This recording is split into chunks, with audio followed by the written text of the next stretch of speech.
Second question हमारे पास इस तरह का है, तो इसका सॉल्यूशन किस तरह फाइंड करेंगे। ये देखें, ये हमारे पास क्या है, लीनियर कॉन्ग्रुएंसी है, ये सिस्टम ऑफ लीनियर कॉन्ग्रुएंसी नहीं है। तो इधर कहा जा सकता है ये लीनियर कॉन्ग्रुएंसी दी गई है आपको, तो इससे सीआरटी की मदद से इसका सॉल्यूशन फाइंड करें। तो सीआरटी तो वन कॉन्ग्रुएंसी पे तो नहीं लगेगी, तो इसलिए हमें कुछ करना पड़ेगा। तो वो हम करते हैं, पहले इसे सिस्टम ऑफ लीनियर कॉन्ग्रुएंसी में कन्वर्ट करते हैं। हम देखते हैं कि इसे किस तरह करेंगे, तो फर्दर इसके ऊपर हम सीआरटी लगाते हैं। तो फर्स्ट में आपने ये कॉन्ग्रुएंस में के अंदर होता है, इसकी प्राइम फैक्टराइजेशन करनी है। तो प्राइम फैक्टराइजेशन 205 आ जाएगा हमारे पास। नेक्स्ट ये 3 पे डिवाइड हो रहा है, 9 और बाद में ये किस पे जा रहा है, 5 पे 7। तो हमारे पास जब इसकी प्राइम फैक्टराइजेशन की तो ये नंबर ये हो गया। ये देखें, जो हमने प्राइम फैक्टराइजेशन की है तो इसमें हर एक का जीसीडी क्या है, आपस में 1 है, तो इसलिए ये आपस में रिलेटिवली को प्राइम है। तो हम इसको ये लिख सकते हैं 2 3 5 7। अभी हमने इसको इन्हीं को यूज करते हैं, हमने सिस्टम ऑफ लीनियर इक्वेशन बनानी है। तो किस तरह बनेगी, कॉन्ग्रुएंट है 3 मोड 2, ये चीज एज इट इज आएगी, पहले 2 आएगा साथ, फिर 3, फिर 4 5 फिर 7। तो हमारे पास ये आ गया, 3 आ गया, इसके बाद 17 आ गया, 17 3 मोड 5 आ गया, और 4 इक्वेशन में हमारे पास 3 मोड 7 आ गया। तो ये हमारे पास सिस्टम ऑफ लीनियर इक्वेशन बन गई है। तो system of linear equation CRT की मदद से करने के लिए हमें 2 बातों का ख्याल रखना पड़ता है। एक तो इनका क्या होना चाहिए, ये आपस में रिलेटिवली को प्राइम है, वो हमने ऑलरेडी चेक कर लिया, क्योंकि सारे प्राइम नंबर हैं तो इसलिए ये होंगे रिलेटिवली को प्राइम ही होंगे। तो सेकेंडली हमें जो चेक करना होता है, एक्स का कोफिशिएंट क्या होना चाहिए, 1 होना चाहिए, वो इधर नहीं है। तो इसको 1 हमने बनाना है। किस तरह बनाना है, तो हमने क्या करना है, एक कॉन्ग्रुएंसी को लेना है, उससे सॉल्व करना, जैसे हमने लीनियर कॉन्ग्रुएंसी का सॉल्यूशन फाइंड किया था। उधर हम क्या करते थे, एक्स का वेरिएबल एक्स का कोफिशिएंट 1 बनाते थे। तो इस इधर भी हमें भी ये इधर चाहिए, इसका कोफिशिएंट 1 नहीं चाहिए। इसका मतलब है कि इस कॉन्ग्रुएंसी का सॉल्यूशन फाइंड करना है, जिस तरह हमने प्रीवियस सेक्शन में किया है। तो वो मैं करता हूँ। फर्स्ट का 2 को इससे करेंगे तो 1 रिमाइंडर आएगा, और इसके साथ करेंगे तो भी 1 रिमाइंडर आएगा। तो ये आ गई फर्स्ट इक्वेशन हमारे पास, ये आ गई। 3 का इसके साथ देखें 2 रिमाइंडर आएगा फर्स्ट में, और इसका 0 आएगा। तो 2 पे डिवाइड करेंगे तो हमारे पास क्या आ जाएगा, ये इक्वेशन हमारे पास आ जाएगी। ये 1 आई है, ये 2 आई है।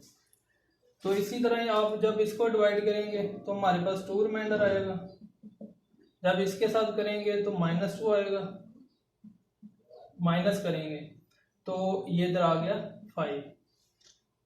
तो अभी आपने 2 पे डिवाइड करना है, और ये प्राइम नंबर है 5 है, तो 2 का 5 के साथ जीसीडी 1 आएगा, इसलिए इधर कोई फर्क नहीं पड़ेगा। तो ये हमारे पास ये आ गया। अभी आपने 1 को चेंज करना है, तो ये हमारे पास 4 आ गया मॉडलो 5, तो हमारे पास थर्ड इक्वेशन ये आ गई। तो सिमिलरली हमने इसी तरह ही इसको चेंज कर लेना है। 17x कॉन्ग्रुएंट है 3 मॉडलो 7 को, इसके साथ इसका रिमाइंडर क्या आएगा, 3 आएगा, और ये एज इट इज। अभी हमने डिवाइड बाय 3 करना है, जीसीडी ऑफ 3 और 7 का 1 है, इसलिए इधर कोई फर्क नहीं पड़ेगा, तो ये आ जाएगा।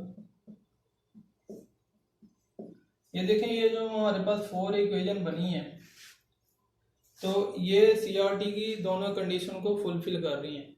तो जब ये फुलफिल कर रही हैं तो इसके ऊपर अभी हम क्या कर सकते हैं, सीआरटी थ्योरम को अप्लाई करके इसका सोल्यूशन फाइंड कर सकते हैं।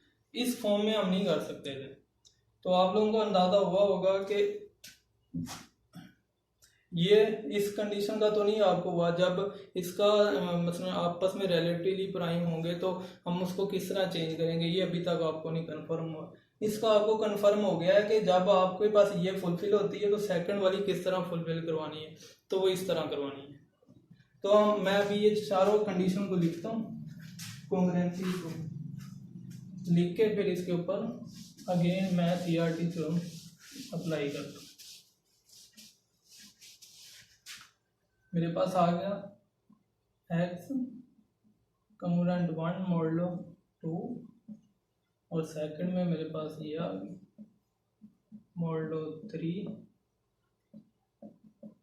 4 मॉडलो 5 और लास्ट वाली हमारे पास क्या है 1 मॉडलो 7।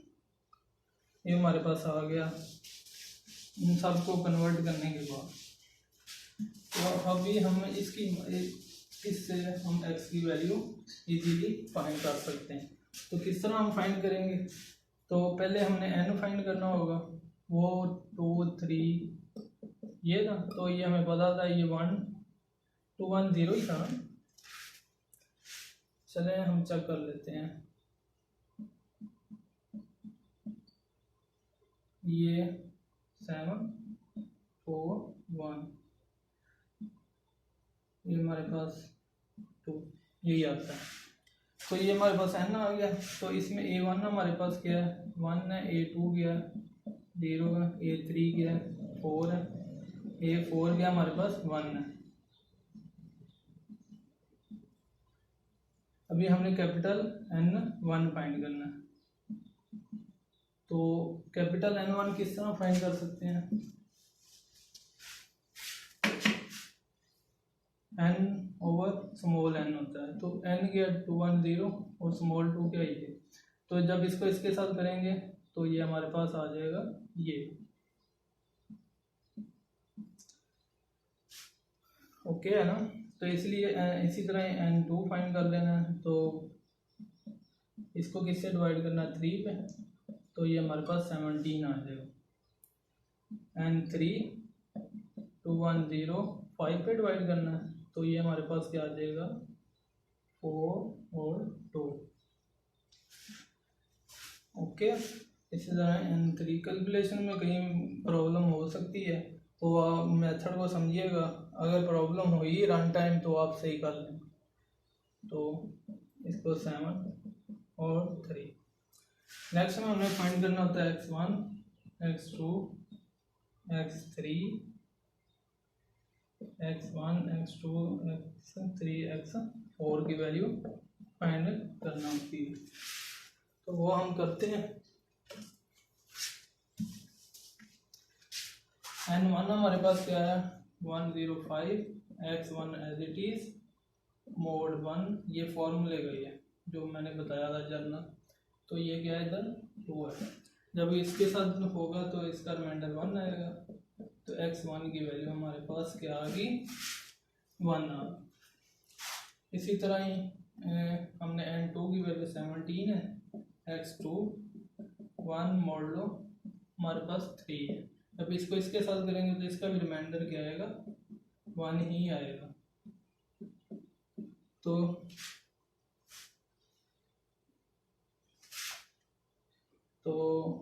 आप क्या कर सकते हैं, तो 1 x2 की वैल्यू लिख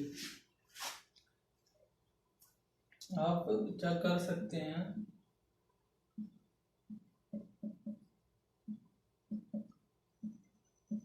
ये देखें 1 रिमाइंडर आ रहा है। तो इसी तरह ही आपने थर्ड वाला फाइंड कर लेना। थर्ड वाले में आपके पास 42 है, x3 है 1 मॉडलो, इधर आपके पास 5 है। तो इसका इसके साथ 2 आएगा एलसीएम, सॉरी रिमाइंडर। तो इसको हम 1 को किस तरह लिख सकते हैं -4 मॉडलो 5। तो जब 2 से डिवाइड करेंगे तो हमारे पास आ जाएगा -2 को हम लिख सकते हैं 3 मॉडलो 5। ओके, तो ये हमारे पास 3 वैल्यू है।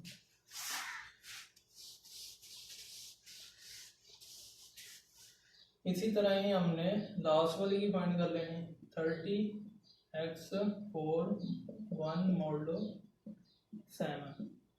तो इसका इसके साथ 2 रिमाइंडर आएगा, तो इसको -6 लिख सकते हैं।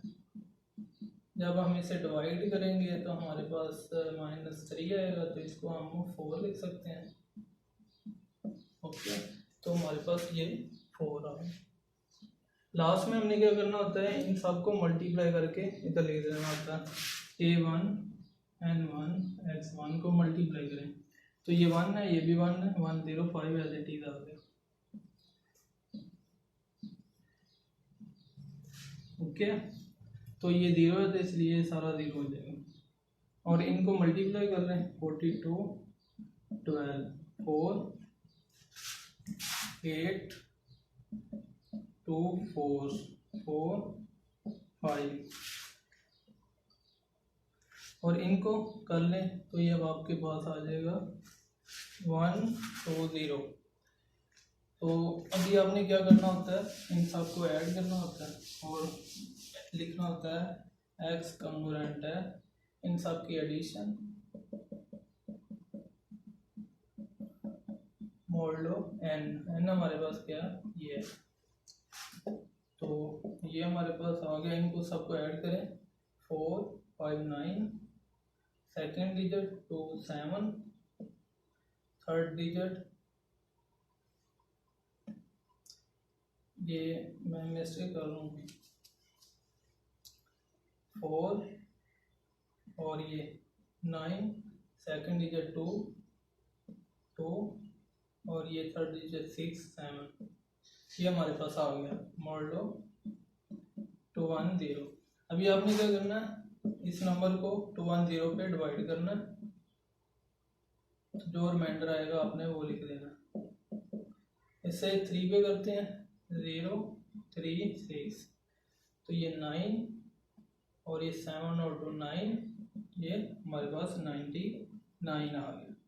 ये भी इंशाल्लाह ये सही हो, अगर कोई कैलकुलेशन में मिस्टेक हुई हो वो काइंडली आप सही कर लीजिएगा।